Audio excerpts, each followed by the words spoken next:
C'était plutôt une semaine politique, cette semaine. Hein? Est-ce qu'il y en a qui ont suivi un petit peu les nouvelles? On a M. Trump, qui a été nommé personnalité de l'année par la revue Time, hein? Une fois par année. Ce n'est pas un jugement en bien ou en mal. On a toutes sortes de personnalités dans les deux camps. Par ailleurs, c'est intéressant le titre qu'on lui a donné. Président des États-Unis d'Amérique. Je ne sais pas si vous avez lu ça. Hein? C'est le titre qu'on a mis sous son nom en tant que personnalité de l'année. Et dans une entrevue sur NBC qui accompagnait l'annonce de cette récompense, M. Trump a naturellement rejeté cette étiquette d'un président clivant qui divise. Il le dit ainsi, « Je ne suis pas encore président, donc je ne peux pas être accusé d'avoir divisé. » Intéressant. C'est un genre de trompisme. Je pense qu'on pourrait appeler ça comme ça du trompisme. Cette période électorale américaine cette année a été assez particulière. Joseph Facal affirme dans une chronique intitulée « Le crépuscule de la vérité » qui a été publiée cette semaine, que Trump fut le candidat le plus souvent pris en flagrant délit de dire des faussetés de toute l'histoire moderne américaine. Il y a un niveau de désinformation, d'informations fausses qui circulent, qui sont plutôt inquiétantes. On entend que les sites de fausses nouvelles sont en train d'exploser un peu partout. Les gens aiment aller sur ces sites de fausses nouvelles et de plus en plus, on y croit à ces fausses nouvelles. Vous avez peut-être entendu parler de ce qui s'est passé à Washington il y a une semaine, dimanche, il y a une semaine. Comment? Dans une pizzeria. Depuis déjà quelques mois, une histoire ridicule circulait dans les réseaux sociaux et dans ces sites de fausses nouvelles qui liaient une pizzeria à Washington avec un réseau de pédophilie et Hillary Clinton. Et cette fausse nouvelle, comme il y en a tant, a été reproduite et a été circulée, reprise littéralement des millions de fois. Pauvre propriétaire de la pizzeria, il a reçu des menaces, des insultes. J'aimerais pas être dans ses souliers. Malheureusement, cette fausse nouvelle s'est rendue auprès d'un jeune homme, je crois de 26 ans, Edgar Madison Welch, qui a cru cela et il a décidé de faire enquête lui-même, de faire auto-justice. Il est parti avec son arme semi-automatique, 2 autres armes dans sa voiture, a parcouru, on me dit, des centaines de kilomètres pour pénétrer dans cette pizzeria avec son arme semi-automatique. Il a tiré une balle, tiré un coup. Évidemment, les clients ne sont pas restés très très longtemps, ni le personnel. Tout le monde est sorti. Et il a fouillé cette pizzeria et il n'a pas trouvé cette pièce secrète cachée où se tenait ce réseau de pédophilie et Hillary Clinton n'était pas là. Mais imaginez le climat de méfiance, de désinformation, ces mensonges qui sont véhiculés et les impacts de ces choses.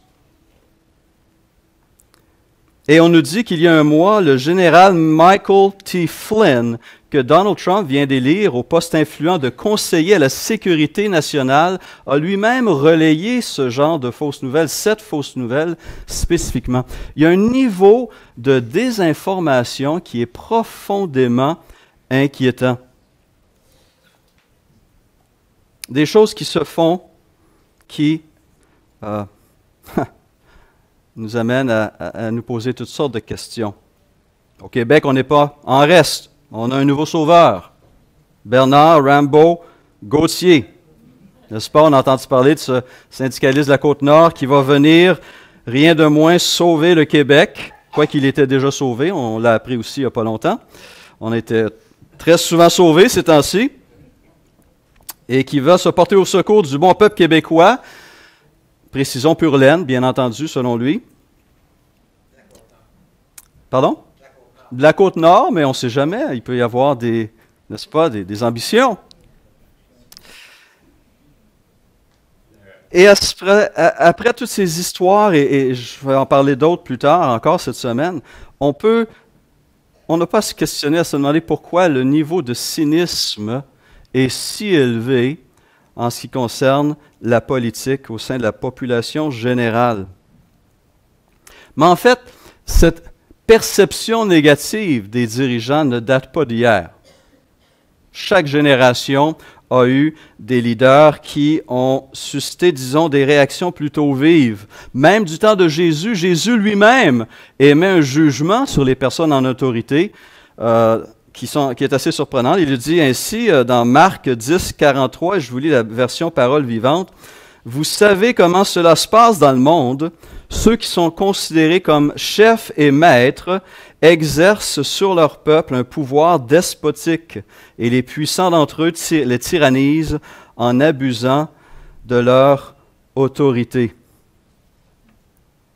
Et pendant ce temps-là, ce peuple et tous les peuples aujourd'hui aspirent toujours à pouvoir trouver des dirigeants honnêtes, bons, sages, justes, compatissants.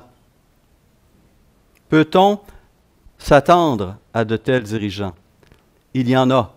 Il y en a. Malgré ce que je viens de dire, il y en a. Des hommes et des femmes qui ont à cœur leur ville, leur province, leur pays et qui se donnent totalement pour le bien-être de leurs concitoyens.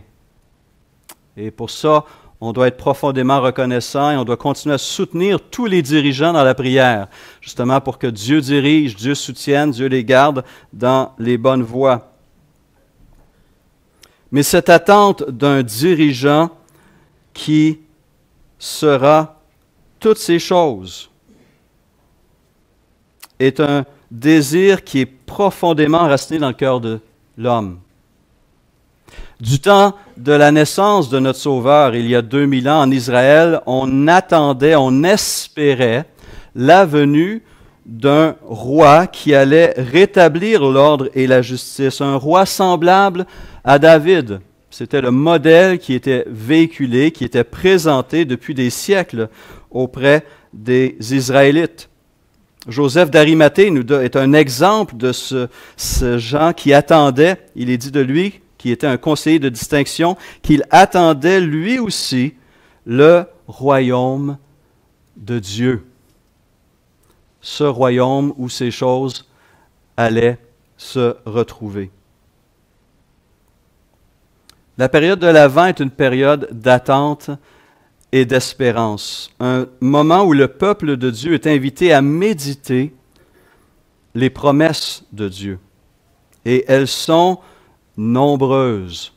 Elles sont nombreuses. La semaine dernière, nous avons parlé de cette liberté nouvelle que Christ nous a apportée en venant dans le monde. Il nous a délivrés des puissances surnaturelles hostiles, de l'emprise du péché sur nous, de la colère de Dieu et de la corruption à venir.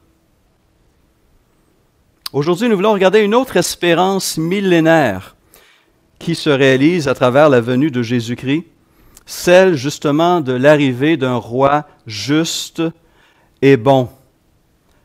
Noël fait renaître l'espérance d'un leadership bienveillant.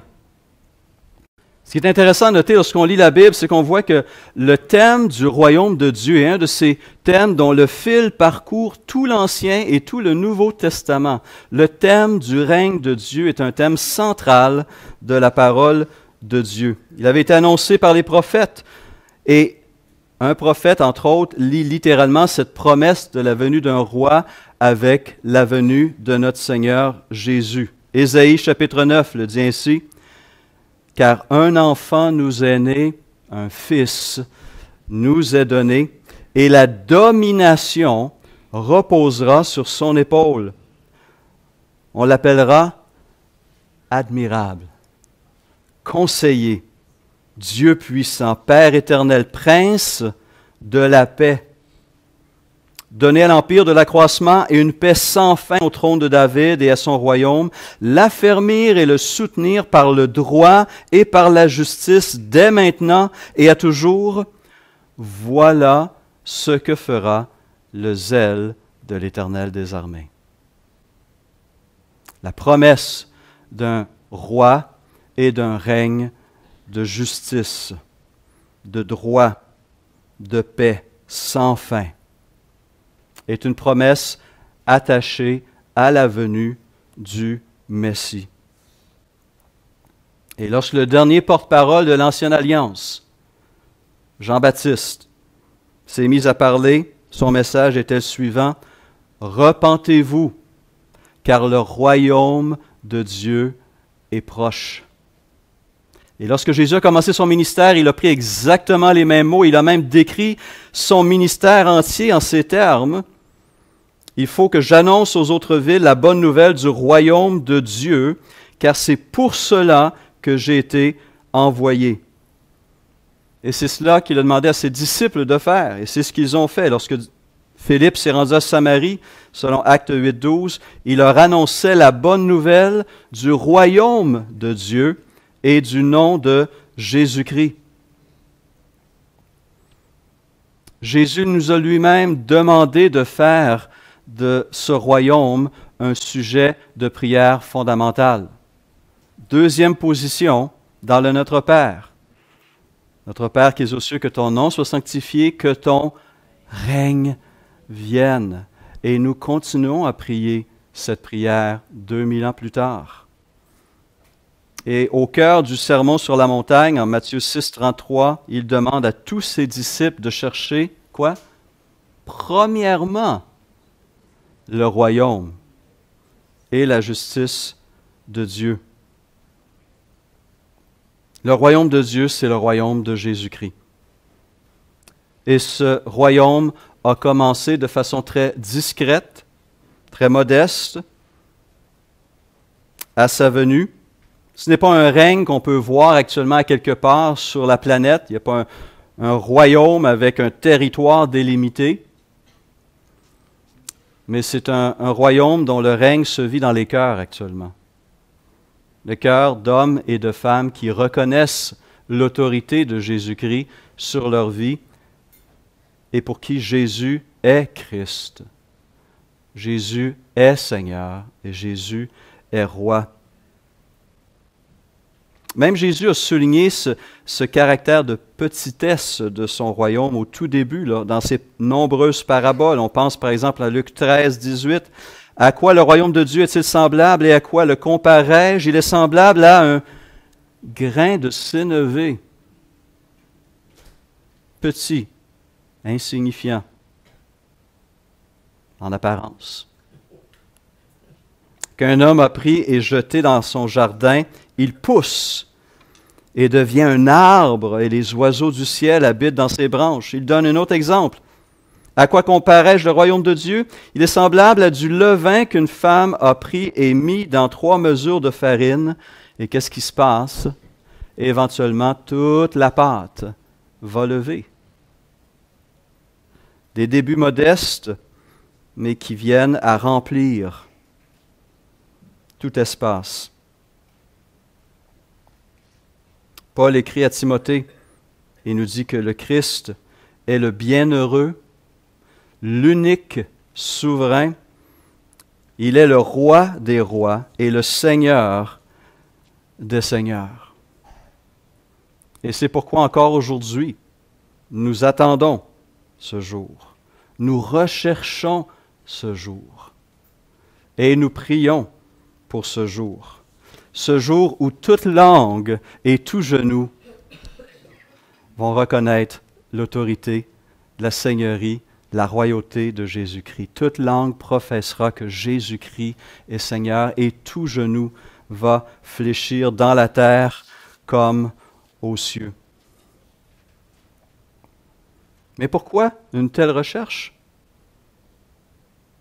En quoi le règne du Christ est-il supérieur au règne des hommes? Pourquoi Christ est-il ce dirigeant que nous aspirons tant à voir? Parce qu'il est le seul qui peut combler parfaitement nos attentes du dirigeant parfait, juste et bon. Et ce qui est intéressant, c'est de voir les différentes façons dont le règne de Jésus-Christ est décrit. Et son règne est un reflet de sa personne. Et cette semaine, j'ai regardé quelques-unes de ces caractéristiques du règne de Jésus-Christ. Et c'est fantastique. C'est merveilleux. Une des premières descriptions qui est aussi surprenante, elle l'est pour moi en tout cas, c'est qu'on présente ce roi comme une des qualifications, des caractéristiques de ce roi, il est doux. Intéressant. Dites à la fille de Sion, Matthieu 21, 5, dites à la fille de Sion, voici ton roi vient à toi, plein de douceur. Plein de douceur. Et monté sur un ânon, le petit d'une ânesse. Un roi doux. Et dans la bouche même de Jésus, un roi humble de cœur, car je suis doux et humble de cœur, dit-il en Matthieu 11, 28. Quel contraste avec les dirigeants de ce monde. Alors, c'est sûr, on a ici des cas assez extrêmes, mais qui reflètent finalement le cœur humain. J'avais toute une liste, mais j'ai dû limiter. Il y en avait trop de ces dictateurs qui cherchent à contrôler par la force et par la menace. L'exemple de Staline, bien connu, qui a envoyé 18 millions de Soviétiques dans le goulag. 6 millions d'autres ont été forcés au-delà de l'Oural. 2 millions y sont morts. On nous dit, selon un historien, qu'un Soviétique adulte sur 5 a connu le goulag de par la politique stalinienne. On nous dit aussi que des gens disparaissaient pour avoir mal orthographié le nom de Staline. Il y a des gens qui ont été arrêtés parce qu'ils ont eu la mauvaise idée de prendre un journal sur lequel il y avait une photo de Staline pour le faire tenir un bouquet de fleurs ou un pot de fleurs. On les a arrêtés à cause de ça. La folie. La folie. Mao Zedong, en Chine, sous son règne oppressif de 30 ans, on calcule entre 50 et 70 millions de morts. Parce qu'on ne pensait pas comme lui, parce qu'on était éduqué, parce qu'on avait une autre opinion, ou pour aucune raison particulière. Et cette liste, on pourrait l'allonger de façon incroyable. Hitler, bien sûr, Pol Pot, Idi Amin Dada, on peut aller dans presque tous les continents, toutes les régions. Une liste tragiquement longue, et ça, c'est seulement pour le 20e siècle. Le règne de notre roi sera au contraire caractérisé par la douceur et l'humilité, nous dit la parole. Contrairement à tous ces rois, dictateurs, empereurs, présidents et premiers ministres de ce monde qui font tout pour être admirés et craints, qui imposent par la force leur autorité sur les hommes, le règne de Christ sera caractérisé par la douceur. Prions encore, prions toujours que ton règne vienne.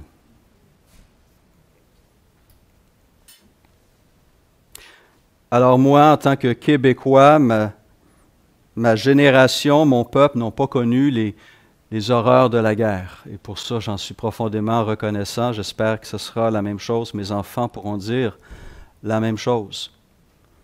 Mais je sais qu'il y a dans cette salle des gens qui sont venus de zones de guerre, qui ont profondément souffert et qui savent à quoi ça ressemble la guerre. C'est laid. C'est laid.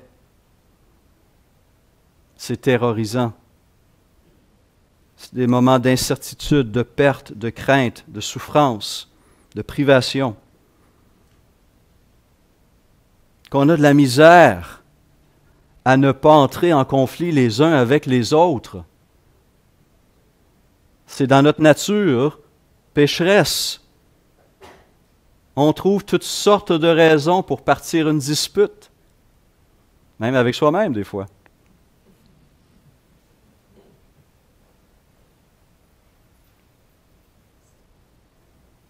Mais voici les jours viennent, dit l'Éternel, où je susciterai à David un germe juste. Il régnera en roi et prospérera. Il pratiquera la justice et l'équité dans le pays. En son temps, Juda sera sauvé. Israël aura la sécurité dans sa demeure. Et voici le nom dont on l'appellera, l'Éternel, notre justice. Jérémie 25, 23, versets 5 et 6. Et comme on l'a lu tantôt, Isaïe l'appelle le prince de la paix.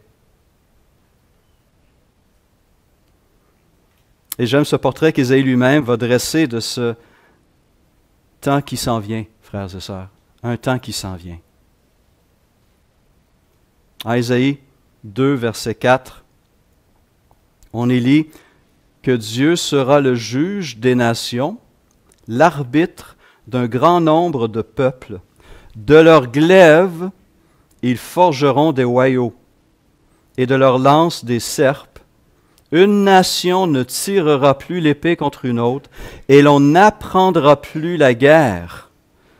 Maison de Jacob, maison d'Israël, maison de renaissance, venez et marchons à la lumière de l'Éternel.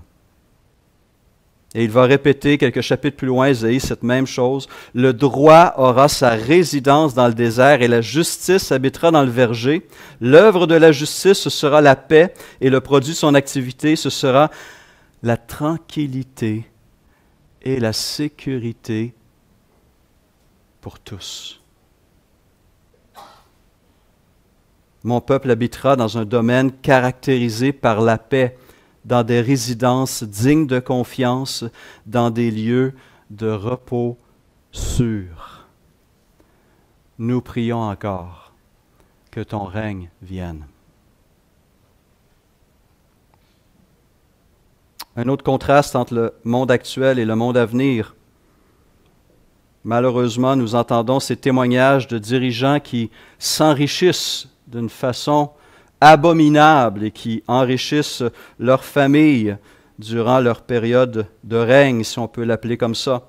On a des cas de népotisme où on favorise un membre ou des membres de sa famille en les nommant des positions d'influence dans son administration, dans son gouvernement. Cette semaine, qu'est-ce qu'on a entendu encore une fois? Un autre cas, celui qu'on appelait le roi de Laval, le maire Gilles Vaillancourt, qui a été maire pendant 23 ans, a reconnu sa culpabilité pour complot et corruption. Il va écoper en principe de 6 ans, mais il devrait sortir au bout de 2 ans de prison et une amende de 9 millions de dollars. Vol, détournement de fonds, manigance. En même temps, cette prospérité dont nous jouissons, nous ici à Québec, au Canada, nous sommes une minorité dans le monde. Pour une grande partie de la population mondiale, c'est l'insécurité économique, l'incertitude économique.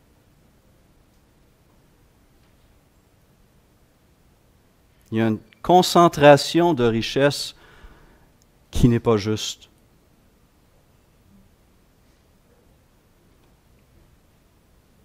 Il n'en sera pas ainsi. Il n'en sera pas ainsi dans le royaume de Jésus-Christ. Car une des caractéristiques de ce règne sera l'abondance et la prospérité pour tous. Jésus lui-même a dit, « Ne crains point, petit troupeau, car votre Père a trouvé bon de vous donner le royaume. » Matthieu 25, 34, le roi dira à ceux qui sont à sa droite, « Venez, vous qui êtes bénis de mon Père, prenez possession du royaume qui vous a été préparé dès la fondation du monde. » Peut-on être surpris de tant désirer la venue du règne de Christ? Paul commence son épître aux Éphésiens avec cette louange. « Béni soit le Dieu et Père de notre Seigneur Jésus-Christ, qui nous a bénis de toute bénédiction spirituelle dans les lieux célestes, qui nous a bénis de toute bénédiction spirituelle dans les lieux célestes. Et cette vérité est tellement importante que Paul va prier dans cet épître pour qu'on en soit plus conscient. En Éphésiens 1,18, il demande à Dieu qu'il illumine les yeux de votre cœur pour que vous sachiez quelle est l'espérance qui s'attache à son appel, quelle est la richesse de la gloire de son héritage qu'il réserve aux saints. Il en fait une prière. C'est quand la dernière fois qu'on a médité sur ces vérités? Nous prions que ton règne vienne. Le règne de Christ sera marqué, caractérisé par la puissance et la victoire. Apocalypse 17 nous parle de ce combat qui s'en vient. Il dit ainsi, « Ils combattront contre l'agneau, mais l'agneau les vaincra, parce qu'il est le Seigneur des seigneurs et le Roi des rois, et les appelés, les élus et les fidèles qui sont avec lui les vaincront aussi. » Et c'est pourquoi Paul s'écrit en 2 Corinthiens 2,14, « Grâce soit rendue à Dieu qui nous fait toujours triompher en Christ. » Nous prions encore que ton règne vienne. Le thème d'aujourd'hui, ce dimanche de l'Avent, caractérise aussi ce royaume de Jésus-Christ. Car le royaume de Dieu, dit Paul en Romains 14, 17, ce n'est pas le manger ou le boire, mais la justice, la paix et la joie par le Saint-Esprit. Une des caractéristiques du règne de Jésus-Christ sera la joie. Et lorsqu'il va revenir et qu'il va prendre les élus avec lui, il va dire à chacun, « Entre dans la joie de ton Maître. » Il nous y invite, il veut partager, il veut qu'on la goûte. Seigneur, que ton règne vienne. Deux dernières caractéristiques que je veux souligner rapidement, mais qui sont essentielles. On peut espérer ce royaume, mais s'il n'est disponible que sur cet espace, ça ne fera pas grand-chose. Le règne de Jésus-Christ sera universel. Éphésiens 1, 21 parle de cette puissance de Dieu qu'il a déployée en Christ, en le ressuscitant des morts et en le faisant asseoir à sa droite dans les lieux célestes, au-dessus de toute domination, de toute autorité, de toute puissance, de toute dignité et de tout nom qui peut être nommé non seulement dans le siècle présent, mais encore dans le siècle à venir. Et juste avant son départ, il a dit ceci, « Tout pouvoir m'a été donné dans les cieux et sur la terre. » L'univers est son royaume et son règne sera partout.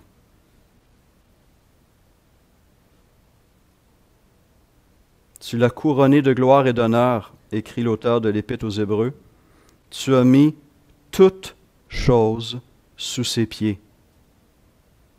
En effet, en lui soumettant toutes choses, Dieu n'a rien laissé qui ne lui soit soumis. Et donc un jour, nous allons bel et bien voir et entendre toute langue confesser Jésus-Christ et tout genou fléchir devant lui, que ce soit le genou d'Hitler ou de Mère Teresa, de Kim Jong-un ou de Billy Graham, de Satan comme de l'ange Gabriel, tout genou fléchira dans les cieux et sur la terre. Christ est roi et nous prions que ton règne vienne. Une dernière caractéristique qui est essentielle, sinon tout ce que je viens de dire est très incomplet. Qu'est-ce qui manque dans cette description?